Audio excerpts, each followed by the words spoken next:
What is going on at these schools? I went to a college without any Greek life, so this is kind of, this is kind of news to me. But what's going on here?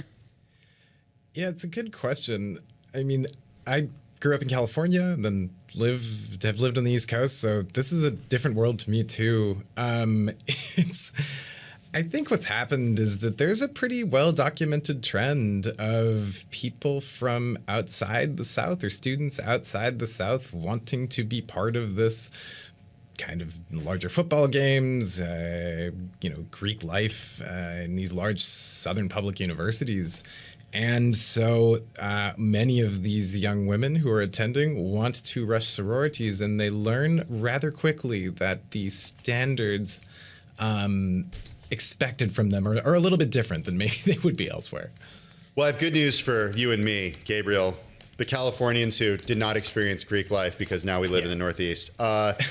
We have Nora Melinda with us, who not only went to college in the South, right? Yeah. But is also Greek. Okay. Yeah. So So does this come as any surprise to you? No, not at all. I mean, I think that this isn't groundbreaking news for me.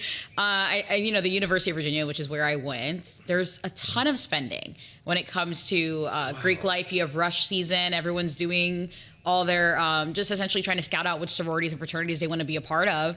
And it's a lot of money that it takes to not only just, be accepted into these organizations, but also the outfits, everything that you have to wear to look presentable. Did you have a rush coach?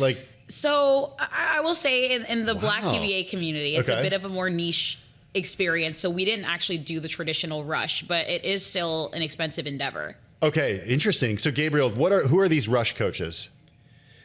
Yeah, so they are mostly based in the South, as you would expect. Not all of them. One I spoke to is based out of New York City because she's seeing such a surge in clientele from the Northeast. And but traditionally, the coaches that I spoke to are based out of the South, and they advertise their services by saying, this is a highly competitive process. Southern summer, days are pretty inhospitable in full makeup and perfect fitting dresses. And you're expected to be your best, most presentable self in these 10 to 12 hour days. So how are you not only going to be your best self, but how are you going to navigate the weather and potential rejection and the searing eyes of hundreds of girls aged 18 to 22 judging your every movement. That thought terrifies me today. You and me both. Adults, to think of that as a teenager, I would have folded probably quickly on day one had I been subject to this process. You know what's interesting? I'm thinking about all of this in the era of TikTok. So when I was an undergrad, I didn't have TikTok, but now they do. How much has Rush Talk been, essentially a driver for a lot of students, maybe even high schoolers, being interested in Greek life once they get to university, or even college students who are there presently being more interested in joining a specific organization? To speak to these coaches, you may as well be differentiating between before and common era. It is an extraordinary difference. The Rush Talk phenomenon, to those who may not be familiar, was one that really got popular in 2021, where the University of Alabama, their annual Rush process just became quite popular on social media. Girls revealing their outfits that they chose that day and then speaking into the camera about whatever acceptance or rejection that they experienced. And so it became this serialized drama of sorts. There was a study in 2022 by the University of South Carolina that the average Rush Talk video averaged 66,000 views. It's an average of a hashtagged video. So this really exploded, and it has created all different kinds of niche markets. Many of these, I don't know about many, but some of these young women are able to have affiliate marketing deals with certain brands so that we're able to sell cute outfits that they could get some commission from.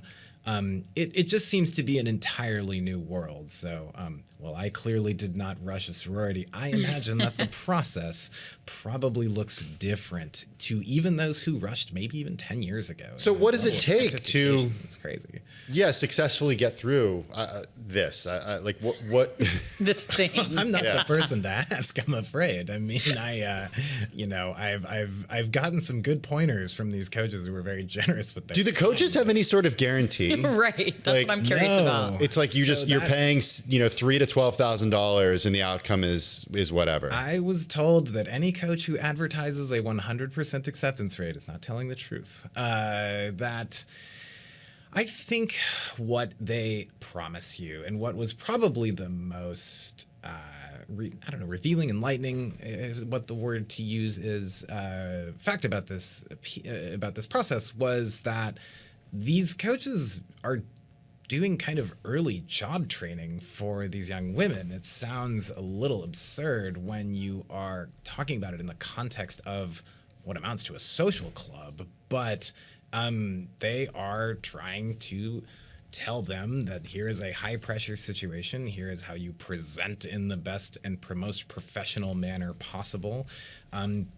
Because you will be entering something of a social network that could have potentially, good professional, a professional future if you use it properly. Again, it struck me as overstated when I first heard it, but then to speak with some of these parents, they really felt their daughters started to have some skills that they did not have before working with these coaches, which it was surprising, but it certainly enough people confirmed that this is a benefit to having these coaches. And I think it's, also about the networking opportunity. I think if you are joining the right organization for a lot of these orgs, you're actually getting access to a new network. So I think to your point, maybe that's what some of these parents are looking at for their children when they're spending this money is the access to some of these networks later down the road. I think so. I think it is another example of, highly professionalized environments kind of migrating younger and younger. And I don't think we typically think about sororities as acting this way. I don't know, but maybe we've thought about fraternities as having acted this way in the past. I mean, this was a point of emphasis for several coaches with whom I spoke was, the old boys network has done a lot of, it has been quite successful, especially in the South for generations. And so now here is an opportunity for young women to kind of have their turn in this type of professional network to benefit themselves for the future in the workforce. Maybe that's what the parents are paying for. Maybe the parents are just paying for wanting if their daughter says that they want to be in a sorority in the South, which is a place that they don't know particularly well. Yeah. Maybe the parents don't want to see their daughters heartbroken before classes start, because in a lot of these places, it is the first thing that you do when you walk onto campus.